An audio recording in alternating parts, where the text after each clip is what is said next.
welcome back. Remember, you started saying that today we're discussing about the election processes, especially in tertiary institutions. And here I'm at Multimedia University with a bunch of friends, where we're going to discuss and see which kind of election processes they like, whether the delegates or even the one-man per vote system. And we get to pick their minds and their opinions and what they have to say in essence, right? Hello, my name is Sam. So currently in campus, we're using a delegate system to elect people. It used to be the vote of the majority, but that's the delegate system. And I think one of the reasons why it changed was because when it's everyone voting, there are so many skirmishes on the counting of votes because there are so many votes being counted. So there was such a great likelihood of conflicts coming in when everyone was voting. But then now guys decided that we select a few who eventually vote for for the chairperson and not that whole team. So I think it's a lot more peaceful with the delegate system because it doesn't really involve everyone. And then it's, yes, those who are elected by the delegate have also been elected by the people because I voted in for a delegate. So by proxy, whoever they voted in was my choice also. So I think that's it's a lot more peaceful because it has reduced a lot of conflicts and skirmishes. Don't you think that sometimes people will be feeling like my vote didn't count? Maybe because the delegate was voted off? Because that's a clear and a true accurate representation of what might happen. Or maybe the delegate then represented the wishes of the people that he or she was elected to represent, but now after getting the seat decided to represent somebody else's entire perspectives. What do you think? I agree with you. I think that the delegate system is very easily corruptible because there are fewer people, which means it is easier for the people who are vying to buy them off with bribes. So I think it would have been better if it was one man per vote, because it will mean it will be that much harder for the people vying to corrupt them, because you can't corrupt that many people even if you tried. Yeah.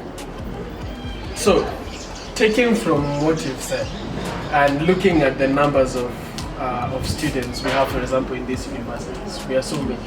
So if we were to take the one man, one vote kind of system, let's say the expenditure or the expense for running such an election will be very high. Do you think maybe that's the reason why it is advocated for to have a delegate system? I don't think so. I think the main reason as to why they chose the delegate system is because there is peace. You can see most of the people are not fighting. There are no commotions between the students. You can compare even the past elections, the one which is one vote for man, and the one which is for delegate. I think there is peace in it, and it's not wasting a lot of time, because the ones which it was for voting for an individual, people used to waste time. They used to miss classes. Some even miss their graduation. I think it has led to the failure of the school, because even if you look at our school performances, it's not that good. So I think that's why they decided to do the one for delegates, which there is peace. The cost also is low as compared to the other one. Do you trust these leaders to vote for you guys, for you the citizens? Do you actually trust this, the leaders, the National Assembly? I don't trust them, but I think they use this system. They have introduced this system in campus, or rather university, so that they can see the outcome. So it's because it's not only Multimedia University who we are voting via the delegates, it's all the universities. I think they've introduced this system. It's like the 844 system. They say like, why don't we try this and see this, how it will work, what are the results.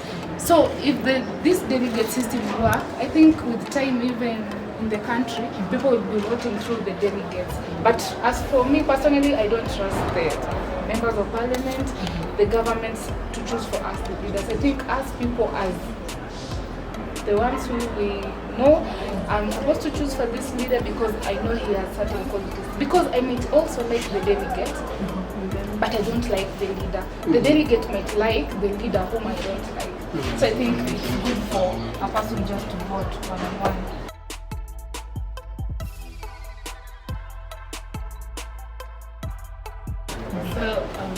I think that is one of the biggest loopholes in this delegate system, that you might like a delegate and you might like their judgment, you might trust their judgment, but the delegate also, the leader who the delegate chooses is not the leader that you would have chosen as a person.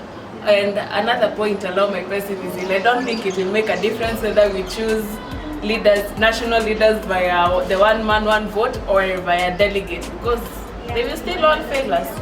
Have a nice day. And I also think like they should have like introduced another system, because they also see there is corruption when you vote as a person, but there is also corruption when you choose a delegate, because the leader will buy votes from the delegates. So I think they should introduce another system where like you use a machine or something, where people will be able to vote in that when you vote, it's recognized and you can't vote again. And those people who are dead, they cannot even come back and vote. Those people who are not in the system, they cannot come and also vote. I think they should just look for electronic ways of... And that's a very good point. So allow me to be the devil's advocate here. We all know the Kenyan electoral system, right? And we know the various challenges that the system actually has. Is there a hope for a Kenyan electoral system to be perfect? A Kenyan electoral system to be just? That it is either as good and either as bad with a political party? Because let's be honest, in our current political atmosphere, when you lose the election, the system is bad. When you win the election, the system is good. So when are we ever going to come to a consensus and look at and say, okay, so this is what the system has, this is what the system has produced, and then you see a kind of like a fair judgment of the two? Because if it fails all the way from universities, how do you expect it to not fail us when it gets to the national system? So what are your thoughts on that? So when a leader is voted in successfully and they win, the system is all low. And when they don't win, they feel there's been cheating and scandals. And well, that's really expected in our country, because everyone, the bullseye at times is the check at the end of the month. What they really care for is the money, and that's why they were in. That's the motivation for a majority of leaders. So if that's the case, we will know. Now that we expect it to happen, we check the system, we determine that it's fair. If they have an issue that they can show logically and prove that there's an issue, that's fine. But if someone is just crying because they lost an election and so they feel that the whole thing is a scam, we'll just, pat their shoulder, give them some milk or something, let them feel nice, and they'll go recover.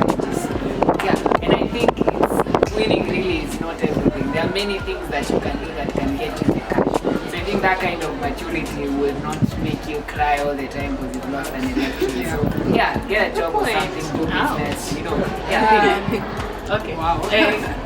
I think the problem is the capitalist mindset that humans have at the moment. Because right now, someone will buy for an election seat to help the people, to pad their bank accounts, to take their kids to good schools. It is me, myself, and I. So that you cannot expect a perfect system. Not when all human beings, not when the system has made all human beings think about themselves. If you want a perfect system, we'll have to overthrow the whole capitalism idea. And I do not think Kenya is ready for a communist idea right now. So no, there won't be a perfect system anytime soon. Okay. For me, to be a leader, it needs to start with you as a person.